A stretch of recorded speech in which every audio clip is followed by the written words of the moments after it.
Alfred Schipke, so good to see you here in Beijing. Very good to be here. We see over the years, industrial policy has become a central part of national policy for many economies, including coming from some of the most developed economies who used to strongly criticize industrial policy. What do you make of this trend? What does that mean for everybody? Well, historically speaking, it was the developing countries that pursued industrial policies because they wanted to catch up. Yeah. But more recently, the more advanced economies, the United States and Europe, are using industrial policy, but it's very different. It's to remain competitive or to regain competitiveness. And I think in a certain kind of way, it is a little bit of a reaction to China's rise. China is now at the cutting edge of many technologies, and industrial policy is supposed to help so that Europe and by extension the US can remain competitive. We see very differently how the two kinds of economies you're describing are using industrial policy. For the US, for example, small yard, high fence, that's mainly regarding the technologies such as chips and artificial intelligence, even though there's a tendency of spreading to some other areas. In Europe, though, electronic vehicles, green technology. So it's very interesting how the two are using industrial policy. Do you see that similar or actually very different in nature? No, it is true that China today, for example, is focusing its industrial policy on emerging technologies. Yeah. Europe, in a certain kind of way, is a lot more defensive. It is trying to remain competitive or regain competitive in some of the areas such as EVs and batteries and others. Yeah. And the US, I think one has to take into account that there has been a change in the White House. Because previously the Biden administration used industrial policy, the CHIPS Act, for example, but it's not so clear that, that Trump will continue along this way. As a matter of fact, his America First policy is to just get everybody to invest and set up companies in the United States. So in the US, I think things are very different today. So as a result, how is it transforming competition and cooperation? We know, for any global company, even with their biggest competitors sometimes, they could have a cooperation possibility. And sometimes the other side could be their, supply chain component. So what do you make of the current trend as a result of this? Well, I think there is the risk that industrial policy is used to have higher fences and have less cooperation. But I think you're right that there are possibilities for collaboration as long as the access is equal. The European Union, for example, came out with an idea, and I don't think it has been implemented yet, that foreign companies can actually benefit from subsidies, but then there has to be some technology transfer. But if you have clear rules, then maybe Chinese companies can consider whether the conditions are right for them to collaborate with Europe. We are seeing that cooperation between car manufacturers, especially some of the largest ones in Europe, such as in Germany, and also Chinese ones. Do you see they are trying to find out, the best ways forward? Do they have some inspiration for others so far already? Well, I think the car industry, which has been in China for a long, long time, is probably at the leading edge in terms of collaborations, and they're collaborating both in research and development. They're collaborating on the supply chain side. So it is definitely an example of how one can collaborate. But one also discovers, even with the best of all intentions, there are some serious challenges. So for example, if you take the EV sector, when you have joint research and development, often the Europeans come with mechanical engineers and the Chinese come with IT people. And that means they don't speak the same language, and it's not Chinese and English. You know very well, Alfred, after working here in China and constantly researching about China, that this country is encouraging so much on innovation. And as a result of that, money is being put in. But here comes the issue as to how much, who should provide the money, to what extent, when to come in and when to exit. What is for the market, what is for the government? All of these are fascinating questions we could take months probably to discuss. But to you, what is the current balance you are observing? Well, I think you're right. Resources flow very quickly into the new sectors. There's a lot of innovation.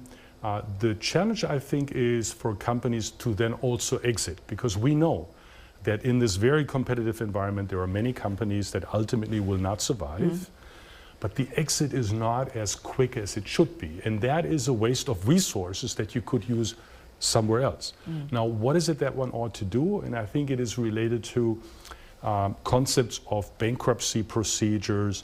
And it doesn't have to be complex. There can be what we call out-of-court bankruptcy procedures, so that even smaller companies in local government communities can use it to facilitate the exit in a way that is not disruptive, including doesn't create a whole lot of social hardship.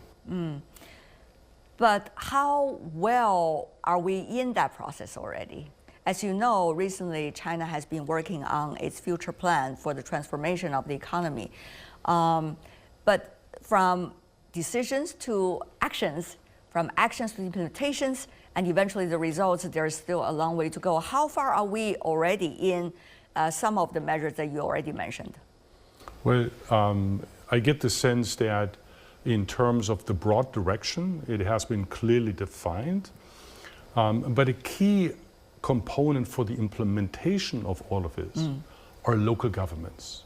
As we know, most Westerners might not fully appreciate the core of China's economy are local governments, have always been investments in the past, innovation opening up. But that ultimately also means that the local government official now has to internalize this new direction. And that is not always easy, and it will take time. So I think one has to be patient.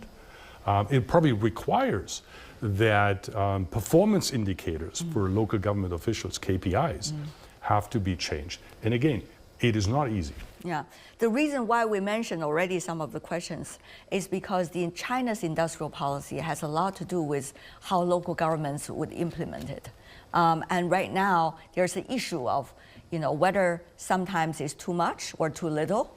And there's issue of concerns of whether there will be overheating or so-called overcapacity concerns or not. So China's central government and local government has always been having some interesting relationship, isn't it?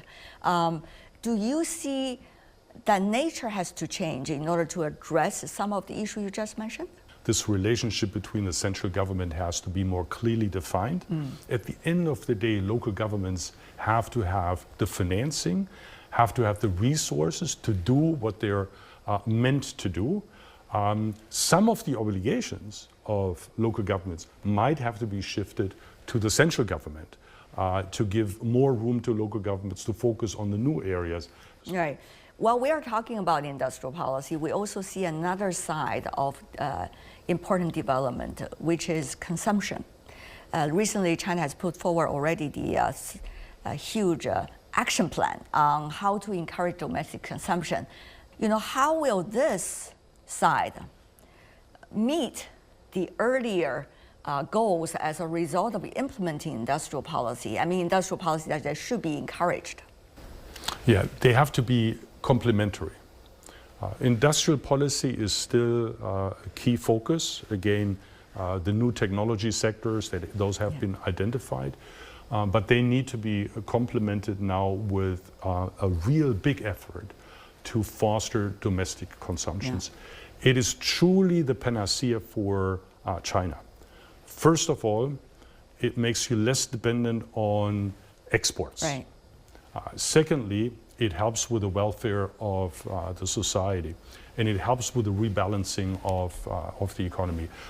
But from the announcement to implementing it, it is going to take time. Part of the industrial policies are, in fact, as you said, to encourage competitiveness of one's economy and industries.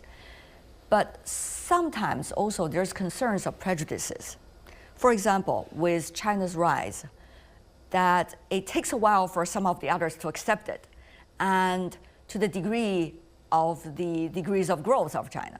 So, Alfred, how do you see policymakers elsewhere in the world can have an easier time adjust themselves to the reality and to see what the realities could bring in terms of real opportunities for them, rather than closing the door and hide behind the trees?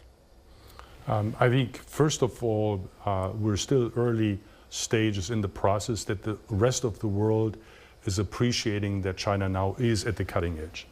This is sort of like technology coming from the east to the west. Yeah. Keep in mind, though, this is a relatively new phenomenon. It is actually not only limited to China. There are other Eastern countries that are at the cutting edge now. But in the West, often the assumption is the technology has to come from the West. So that is a change in mindset. So companies now are actively seeking out potential partner in this part of the world. But again, it's a process. One ought to continue encouraging that. There is another side, though, that one also has to accept, and that is, in a certain kind of way, China is too successful. If overnight you create a fantastic product, you have the capacity to produce enough to supply the whole world. And because China is so big now, if you are on the recipient side and you are in that industry, you wake up one morning and there's no way you can compete with that. And so how to manage that, I think, is critical. That's also critical for China. And I think there are now efforts underway, whenever possible, for Chinese companies to go abroad, to have investments abroad. Of course, then the issue of technology transfer also comes up. But I think is one way how you can address the concerns on the other side, so that you're part of the process rather than wait until the product hits your market. And of course, encouraging domestic consumption for some of the best products is also one of the best ways. Yeah, and here the latest news that the service sector now is open for foreign companies to come into China, I think is fantastic.